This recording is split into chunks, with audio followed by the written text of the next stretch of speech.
Hello friends, அடுத்த கட்ட மூமெண்ட்ஸை பார்க்கலாம். இப்போ நான் சொல்லிக் கொடுக்குறது போகிறது back elbow, front elbow, side elbow ரெண்டு பார்த்துட்டிங்க. இப்போ இது மூணாவது பேக் எல்போ. அதாவது இந்த எல்போவை பின்னால் இருக்கிற ஆளை திரும்பி அடிக்கிறது. இப்போ பேக் கிக் பண்ணுறோமல்லோ அதே மெத்தேடு, ஆனால் அது கால் யூஸ் பண்ணுறோம், இது கை. வீடியோவை நல்லா பாருங்கள். ஒரு பொசிஷனில் நின்று பின்னால் திரும்பி பாடி திரும்பக்கூடாது, பாடி மட்டும் திரும்பணும். ஆனால் கால் வந்து அப்படியே பொசிஷனில் இருக்கணும். அங்கே பாருங்கள், இதுதான் மூமெண்ட்ஸு. பின்னால் ஒருத்தர் இடுப்பை பிடிச்சிருந்தாவோ இல்லை கழுத்தை கட்டி பிடிச்சிருந்தாவோ இல்லை நம்மளை லாக் பண்ணியிருக்கிறாங்கன்னா பின்னால் திரும்பி இடிக்கணும். இதுதான் இந்த மூமெண்ட்டோட அர்த்தம். இது பின்னால் எப்படின்னு உங்களுக்கு சொல்லி காட்டுறேன். நல்லா மூமெண்ட்டை கவனமாக பாருங்கள்.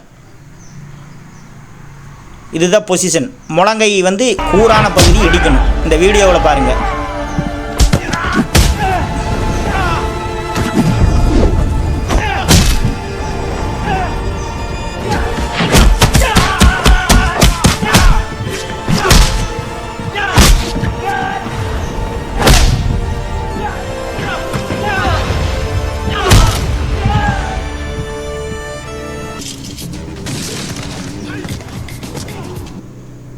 இந்த வீடியோவில் இதே முழங்கையை வச்சு தான் சில மூமெண்ட்ஸுகளில் அடிச்சிருப்பா. அப்படி டோனிச்சா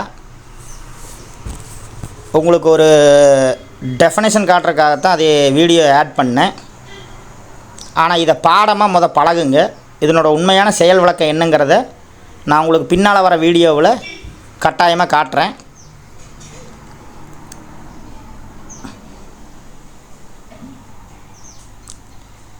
மூமெண்ட்ஸை பாடமாக கற்றுக்குங்க முதல்ல.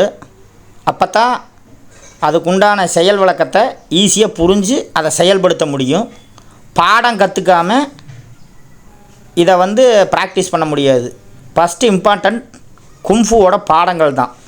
நான் சொல்லிக் கொடுக்குற ஒவ்வொரு பாடமும் உங்களுக்கு ப்ராக்டிஸுக்கு தான், வேறு எதுவும் இல்லை.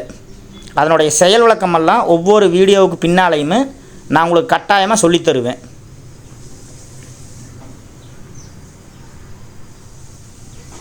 Thank you.